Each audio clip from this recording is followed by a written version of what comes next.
Welcome to the four-time club, Elliot Castroneves! He's got to get around the line, traffic. What the gear now? Hit the wall! Jason Newgarden! Around the outside of Pillow! This is mind-blowing!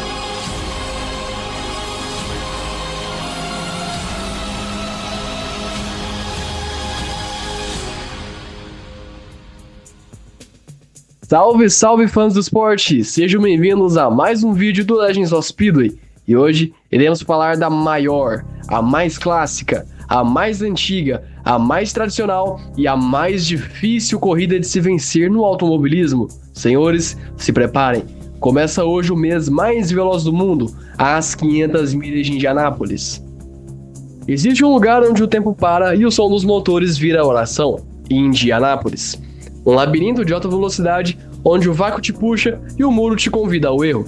Aqui, o instinto grita para você tirar o pé, mas os deuses de Indianápolis só sorriem para aqueles que desafiam o impossível. No final das 500 milhas, a pista escolhe o seu campeão e a história ajoelha-se diante do novo rei, em um reino onde a morte é vizinha da glória. Modéstias à parte, as 500 milhas de Indianápolis possuem um peso gigantesco na história do automobilismo mundial. São mais de 100 anos de tradição.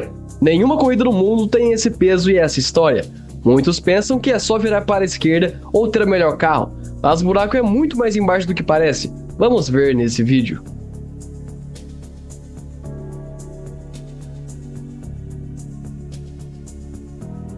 Tudo começou com um homem chamado Carl Fischer, um entusiasta e visionário. Fischer era um empresário de peças automotivas que percebeu que as pistas de terra da época eram perigosas demais e inadequadas para testar a potência dos novos carros americanos. Em 1906, Fischer e 3 parceiros, James Allison, Arthur Newby e Frank Wheeler, juntos dos 3 comprou uma área de 1,3 km² de terra agrícola perto de Indianápolis. A construção começou num todo de 1908. A técnica da época era rudimentar. Usaram 65 mil jardas cúbicas de terra para nivelar o terreno.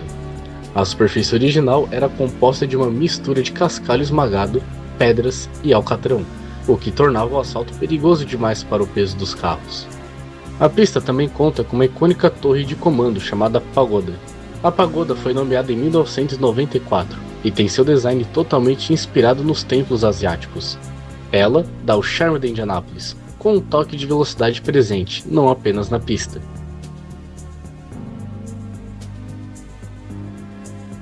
Após Fischer perceber o perigo que aquilo estava se tornando, ele tomou uma decisão. Mas então, qual foi a solução proposta para a pista? Simples: 3,2 milhões de tijolos. Diz a lenda que o último tijolo colocado era feito de ouro maciço, mas ninguém sabe se foi roubado ou se era apenas uma jogada de marketing de Fischer.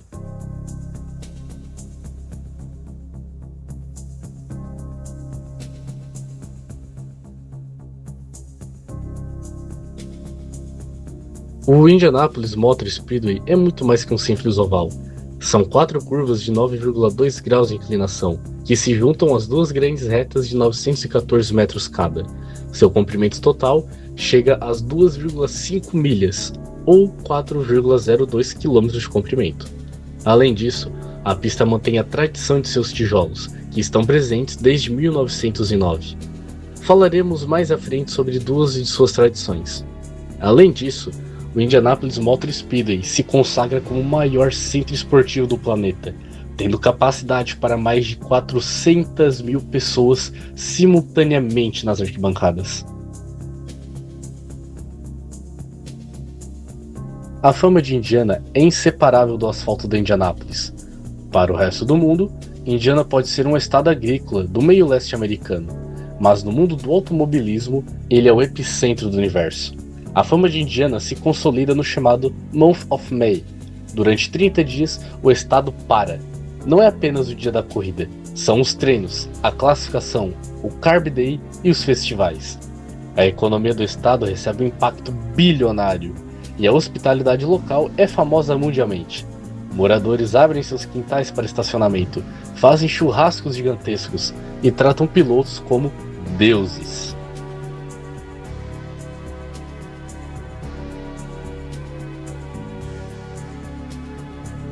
Em 30 de maio de 1911, diante de 80 mil pessoas, aconteceu a largada. Naquela época, os carros eram enormes e levavam 2 pessoas, o piloto e o mecânico de bordo, que servia para olhar para trás e avisar sobre os adversários. Ray Harron, um engenheiro aposentado que decidiu voltar para as pistas com um carro chamado Marron Wasp. Para deixar o carro mais leve e aerodinâmico, Harron decidiu correr sozinho, sem mecânico. Para saber quem vinha atrás, ele adaptou um espelho no painel. Assim, nascia o primeiro espelho retrovisor da história. Mas e o resultado? Harron se tornou o primeiro de 110 vencedores. Ele venceu a prova com uma velocidade média de 120 km por hora. Foi uma vitória controversa, mas que validou o conceito das 500 milhas para sempre. Ao todo, as 500 milhas de Indianápolis passaram por ao total 5 nomes diferentes, mas todos carregando o mesmo peso. Vamos começar pela...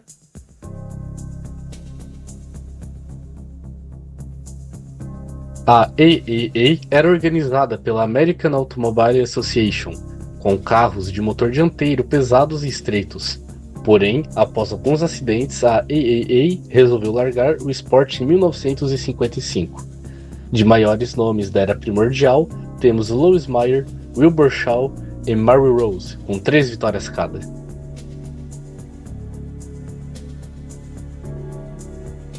Quem assumiu em 1956 foi a United States Auto Club. Foi o auge dos Roadsters, que inclusive marcou a transição do motor dianteiro para a parte traseira do carro, que se manteve até os dias atuais. Da Ozark, tivemos o primeiro dos 4-time winners. A.J. Foyt conquistou suas 4 vitórias em 1961, 64, 67 e 1977.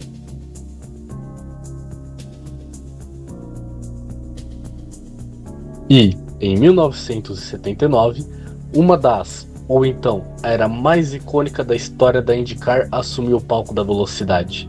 A kart. Marcou o desenvolvimento tecnológico dos carros. E claro, com aquele som maravilhoso dos V8 Turbo rasgando as retas. Na era kart, mais uma vez, surgiu um dos 4-time winners. Rick Mears venceu em 1979, 1984, 1988 e 1991. Além, claro, das 2 vitórias de Emerson Fittipaldi, em 1989 e 1993.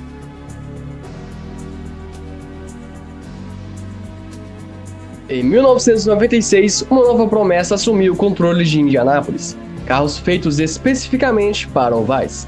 A IRL marcou o início de uma era do avanço tanto tecnológico quanto aerodinâmico da IndyCar. De maiores nomes, temos as 2 primeiras vitórias de uma lenda.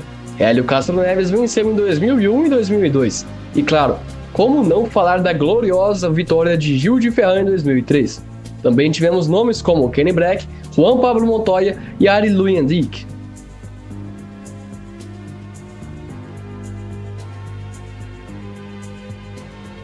Em 2008, com a unificação da Champ Car e IRL, surgiu de forma oficial a IndyCar Series, que também passou por mudanças em seus carros, que anteriormente eram V8.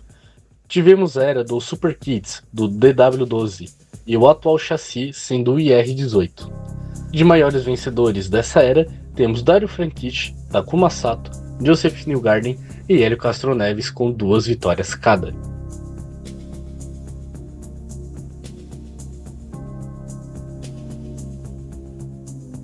Para entender o tamanho da Indy 500, esqueça os estádios de futebol.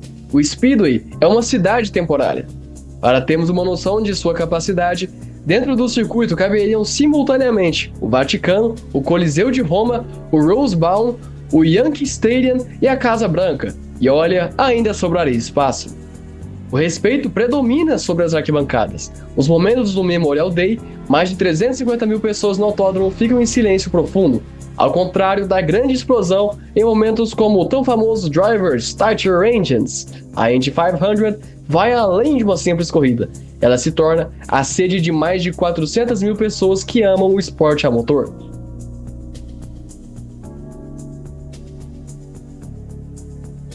O Memorial Day é a alma que sustenta a atmosfera solene de Indianápolis. Não é apenas um feriado de churrasco.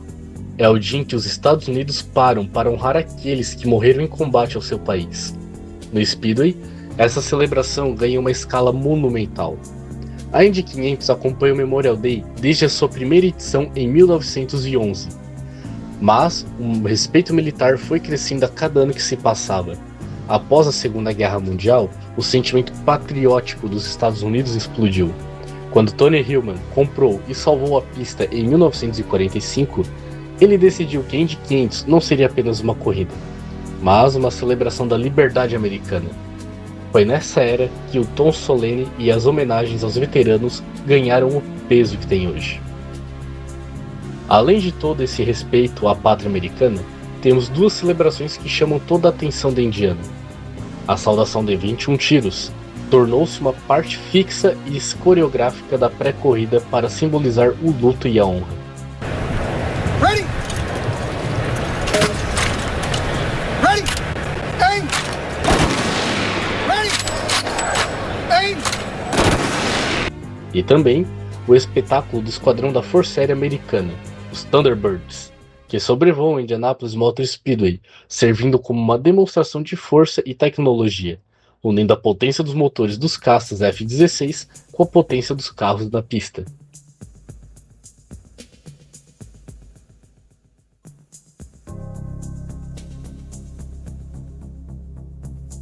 Muitos tentam a glória eterna repetidas vezes após vencer a primeira, mas poucos conseguem e raríssimos se tornam eternos. No topo desta pirâmide de óleo e glória estão os bicampeões, tricampeões e principalmente os 4 tetracampeões. Vencer 2 vezes prova que a primeira não foi sorte, é a confirmação do talento. Vale lembrar que iremos citar alguns dos maiores nomes entre os números de vitórias, não exatamente todos. Vamos começar por ele, o responsável pelo Brasil na IndyCar. Emerson Fittipaldi venceu a prova 2 lendárias vezes, em 1989 e 1993. Em seguida, Harry Luyendijk venceu em 1990 e 1997. Al Unser Jr. venceu em 1992 e 1994. Juan Pablo Montoya em 2000 e 2015. Takuma Sato em 2017 e 2020. E Joseph Newgarden em 2023 e 2024, em um back-to-back.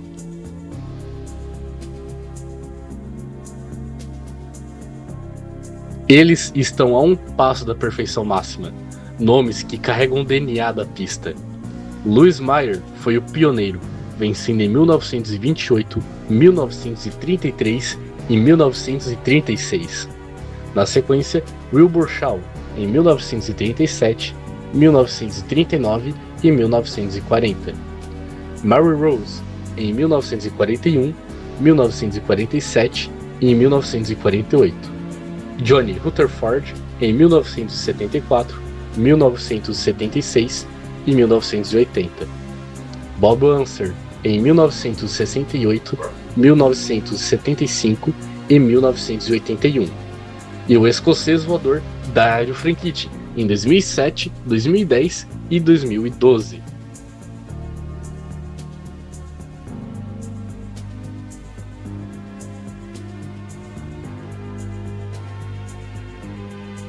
Para você, espectador, conseguir entender o peso que essas 4 lendas carregam, as 500 milhas de Indianápolis completam 110 anos de idade esse ano.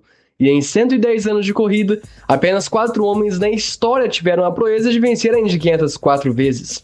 Atenção, senhoras e senhores, tirem as crianças da sala, pois você está prestes a ouvir o nome de 4 verdadeiros deuses do automobilismo. Para começarmos, vamos ao homem que quebrou todos os parâmetros de sua época. A.J. Foyt venceu a lendária corrida em 1961, 1964, 1967 e 1977. Em seguida, o grande Al Unser Sr., que foi o segundo, venceu em 1970, 1971, 1978 e 1987. Rick Mears, o Rocketman, venceu a prova em 1979, 1984, 1988 e 1991. E agora, vem aí o Spider-Man, nosso orgulho brasileiro, Hélio Castro Neves. Tem a honra de ser um dos 4 vencedores da não à toa considerada a maior e mais impactante corrida do mundo. Ele venceu em 2001, 2002, 2009 e 2021. E aliás, ele é o único tetracampeão da Indy 500 em atividade que tem a chance de vencer pela 5ª vez, se tornando literalmente o maior piloto da história.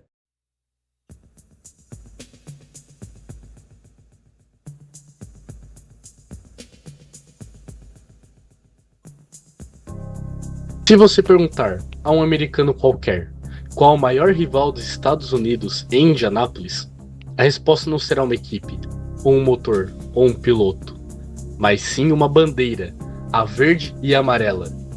De 1989 até os dias atuais, o Brasil construiu um império no Indianapolis Motor Speedway, provando que, para ser imortal no automobilismo, é preciso primeiro conquistar os 33 heróis de Indy.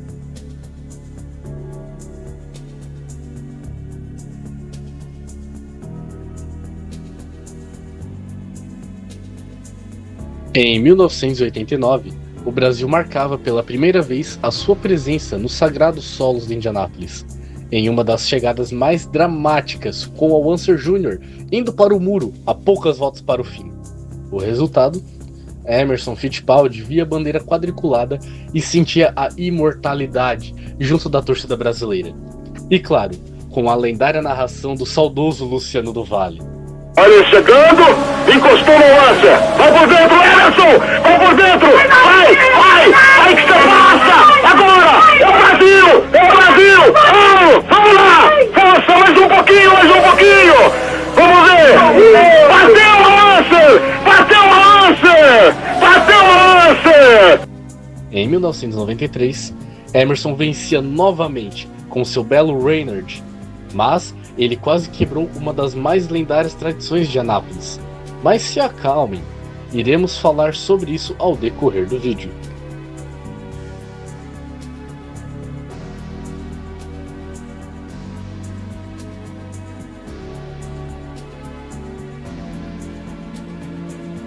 Em 2001, Indianápolis recebia um estreante em seu templo. Seu nome?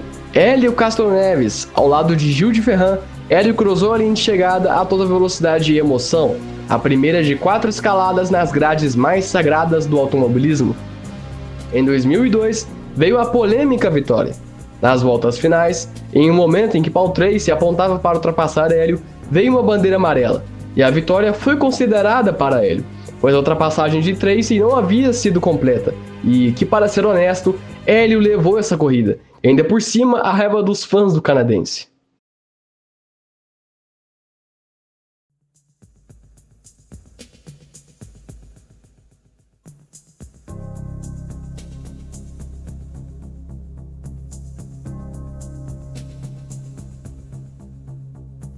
Em 2003, o Brasil chegava em Indianápolis com um sorriso no rosto, a fim de levar 3 vitórias seguidas.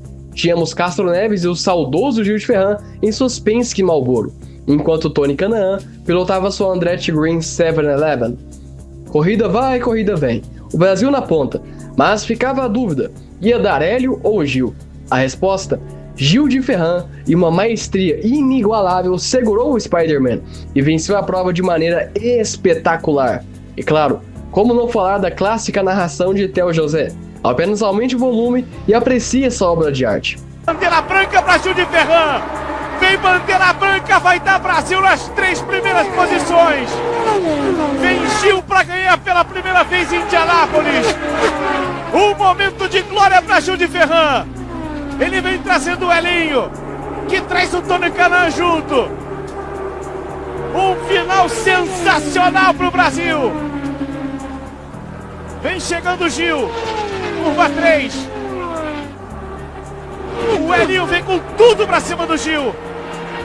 Vem para contornar pela última vez a curva 4. Vem para receber a bandeira quadriculada.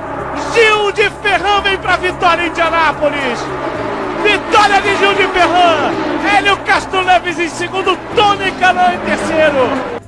Essa corrida foi muito mais que um brasileiro na primeira posição, e sim 3 brasileiros no topo da maior corrida do mundo, a que talvez possa haver alguma discordância de vossos espectadores, mas as 500 milhas de Indianápolis de 2003 foi sem dúvidas a maior corrida que o Brasil já fez em toda a sua história no automobilismo.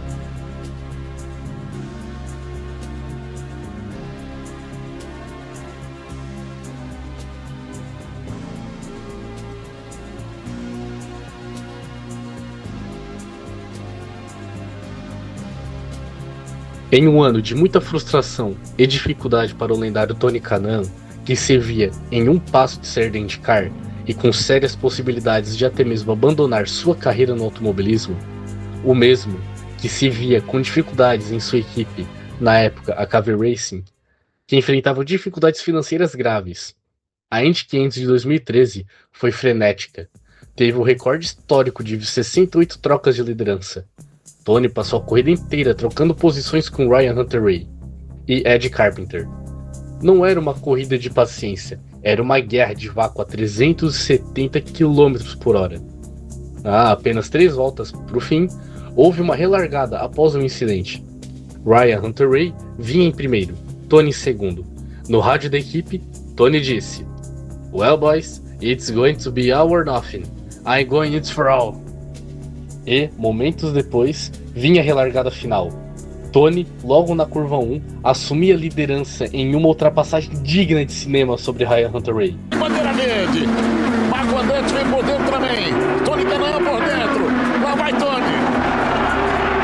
Dá-lhe Tony. Agora segura. 3 voltas só. Os deuses de Indianápolis decidiram que não iriam deixar Tony correr o risco de mais uma frustração nas 500 milhas e ainda por cima se despedir de sua carreira. Com isso, vem outra abençoada bandeira amarela, com a batida de Dario Franchitti. Naquele momento, o rei sem coroa já sabia que havia conquistado o mundo.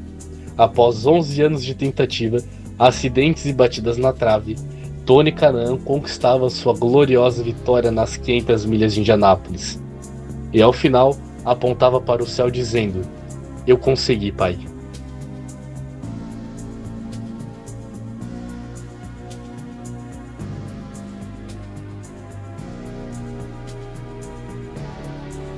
A Indy 500 de 2009 foi tão espetacular que merece um vídeo exclusivo dela. Em resumo, naquele ano, Hélio Castro Neves passava por dificuldades sobre uma falsa acusação que quase o levou para a prisão. Mas Hélio não se deixou levar. Meses após resolver o grande problema fora das pistas, ele conquistava seu tricampeonato em Indianápolis. Em 2021, Hélio estava oficialmente fora da Penske, e para o ano seguinte, ele conseguiu um lugar na Meyer Shank Racing, equipe que até então só andava no meio ou fundo do grid. Mas Hélio mostrou seu grande talento na pista, e com o carro considerado mediano, largou de P8, em uma corrida perfeita onde ele se manteve sempre no top 10. Nas voltas finais, quem liderava parava nos boxes, e então sobraram apenas 2 nomes, Alex Palou e Hélio Castro Neves. A 2 voltas para o fim, Hélio colocou por fora na curva 1, mostrando ao novato Palou que em Indianápolis nem sempre se vence com o melhor carro, mas sim com anos de experiência e uma performance sobre-humana. Essa última passagem. Vem o Hélio acompanhando o Palou. 2 voltas para o final, embutiu o Hélio, quem sabe a ultrapassagem da vitória. Vai, Hélio! Vai, Hélio! Castro Neves vai pra ponta! Hélio cruzava a linha de chegada em primeiro, e naquele momento ele se tornou o rei do mundo. E recebendo a bênção de Mario Andretti, Hélio oficialmente estava entre os lendários 4-time winners.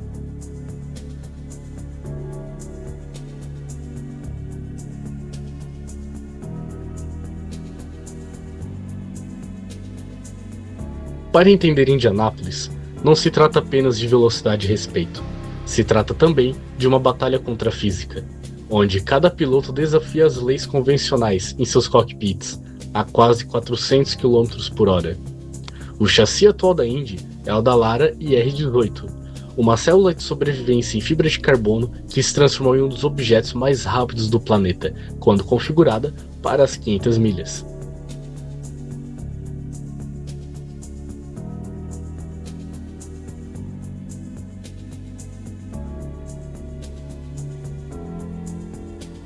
Diferente dos antigos motores gigantescos, o motor atual é uma joia de eficiência e potência bruta.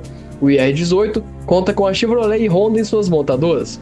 Elas operam sobre o grande V6 de 2.2 litros que nas 500 milhas tem uma potência entre 550 a 600 cavalos. Eles utilizam 85% de etanol e 15% de gasolina como combustível.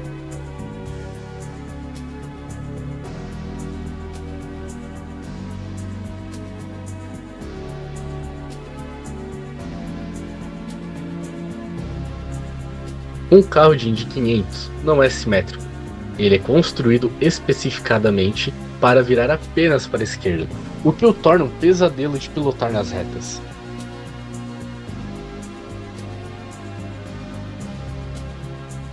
O pneu traseiro direito é cerca de 12 milímetros maior em circunferência do que o esquerdo, e isso faz com que o carro tenha a tendência natural de puxar para a esquerda, o que pode facilitar a entrada das curvas. Mas, se você bobear, o carro pode agir como um chicote e te lançar para a esquerda, assim como vimos em uma das voltas de apresentação da Indy 500 de 2025, onde Scott McLaughlin acelerou e instantaneamente foi direto ao muro. With Scotty Mack, who ride on boards with McLaughlin warming his tires. Oh no. Oh no. Warming his tires.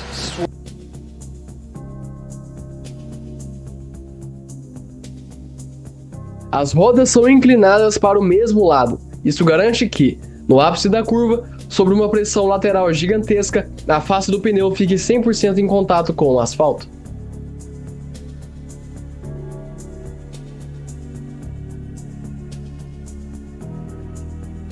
Isso mesmo, sem direção hidráulica.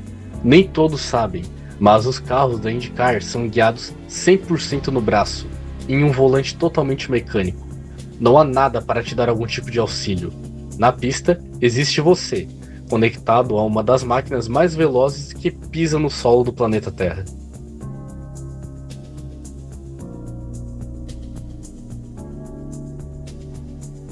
Para Indianápolis e ovais grandes no geral, a IndyCar usa o chamado Super Speedway Kit, que é a configuração de menor arrasto do mundo.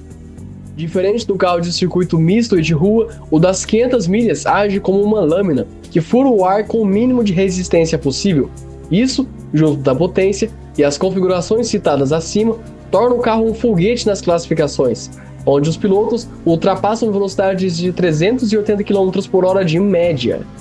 Além disso, temos uma nova integração ao carro, que surgiu em 2020, mas até os dias atuais serve como salva-vidas de uma obra-prima da engenharia, o Aeroscreen. Ele protege os pilotos de literalmente qualquer detrito ou peça de carros, sendo mais eficiente até mesmo que o Halo, e claro, torna o carro um espetáculo à vista, tendo referência até mesmo em caças.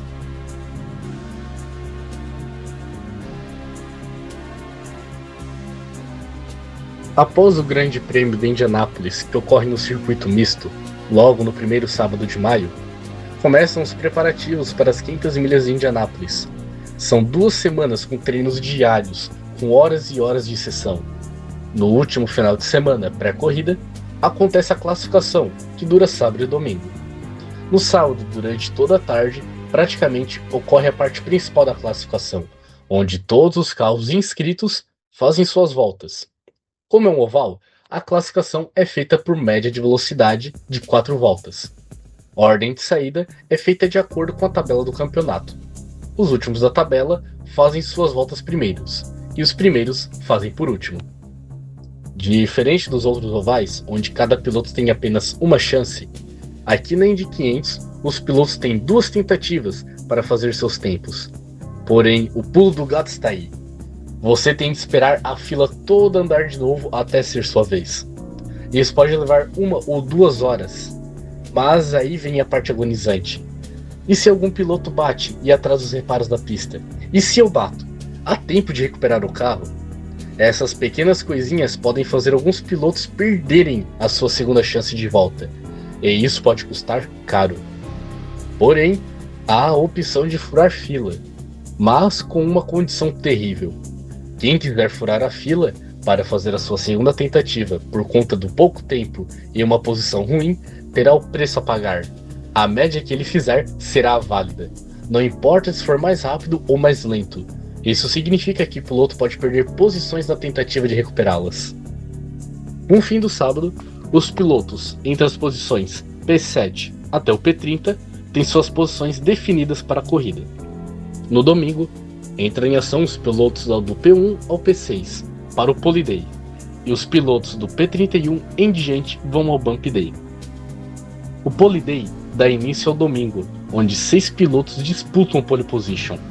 Já o Bump Day funciona como uma repescagem, onde os demais carros disputam pela última fila e a última chance de correr as 500 milhas em Indianápolis.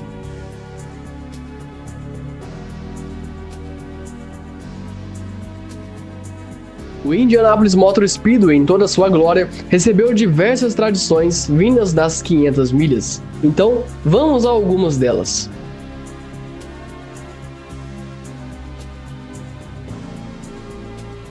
Uma das coisas mais famosas sobre a Indy 500, ao contrário de grande maioria das corridas do mundo, em Indianápolis, o vencedor não bebe champanhe, ele bebe leite.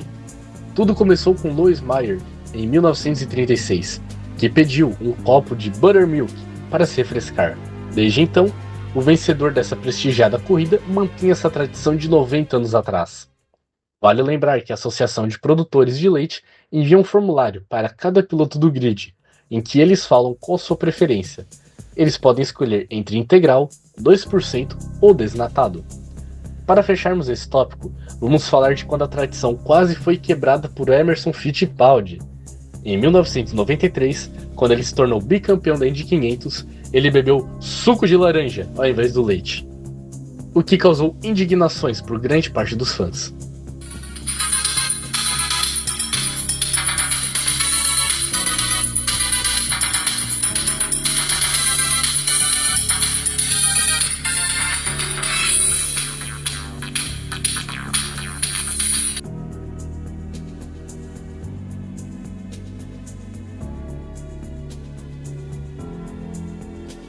Como dito no começo do vídeo, a pista era totalmente formada por tijolos. Nos dias atuais, sobrou apenas uma faixa de uma jarda na linha de chegada.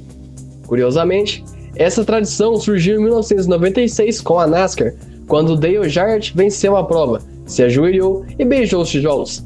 Não é um ato estranho, muito menos desrespeitoso. Beijar os tijolos mostra respeito à pista e sua história.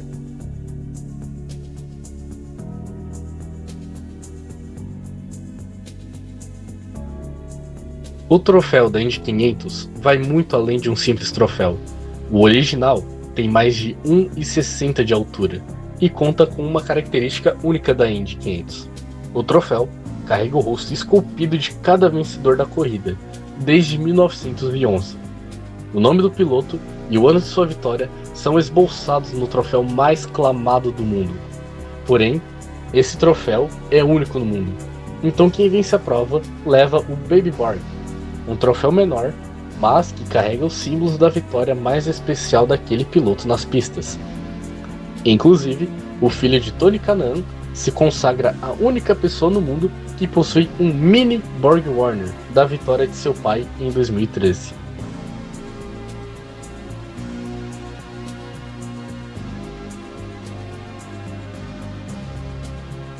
Vencer em Indianápolis é garantir que seu nome esteja literalmente cimentado na história. Cada vencedor ganha um tijolo cravado com seu nome e o ano da conquista, que fica exposto no museu e nas dependências do complexo, imortalizando o feito.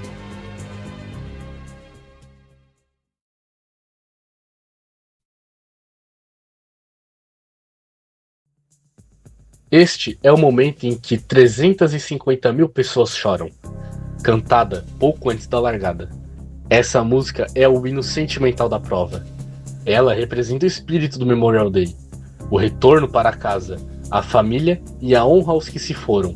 É o sinal de que o silêncio vai acabar e os motores vão rugir.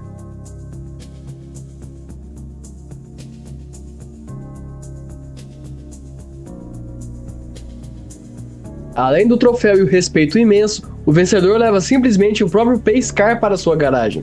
O carro atual sendo o Corvette ZR1, uma máquina que ultrapassa os 370 km por hora. Sobre o dinheiro, colocamos 1 milhão, pois ultrapassa facilmente esse número, como por exemplo, Joseph Newgarden, que em 2024 levou mais de 4 milhões de dólares para casa após vencer em um back-to-back.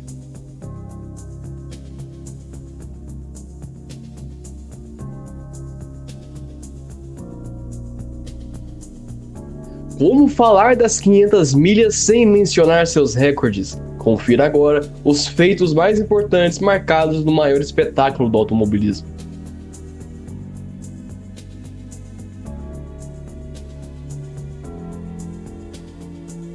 Em 1996, durante a classificação, o bicampeão da Indy 500, Arie Luyendyk, marcou o recorde absoluto de velocidade média, simplesmente 236,986 milhas por hora de média. Mas em 2023, Alex Palou determinou a pole mais rápida em termos de média no fim do Fast Six, com impressionantes 234,217 milhas por hora de média.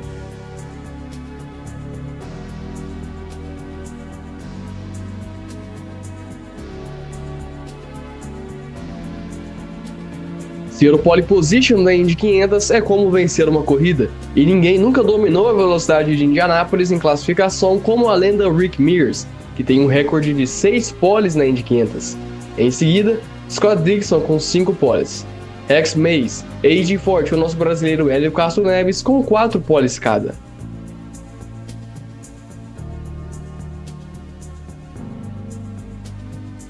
Durante a edição de 1965, Jim Clark liderou nada mais nada menos que 190 voltas, mas o piloto que mais liderou na história é Scott Dixon, com 677 voltas lideradas ao total.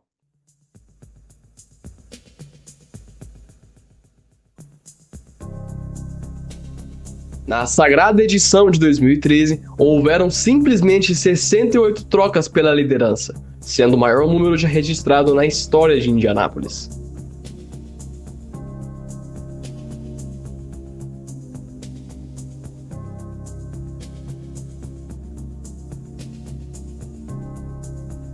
Ao final de 500 milhas, o que resta não é apenas o cheiro de borracha queimada ou o eco dos motores V6. O que resta é a lenda. Indianápolis não perdoa erros e não facilita para ninguém. Mas para aqueles que conseguem domar suas retas a 390 km por hora, ela oferece algo que nenhum dinheiro no mundo pode comprar: a imortalidade esculpida em prata.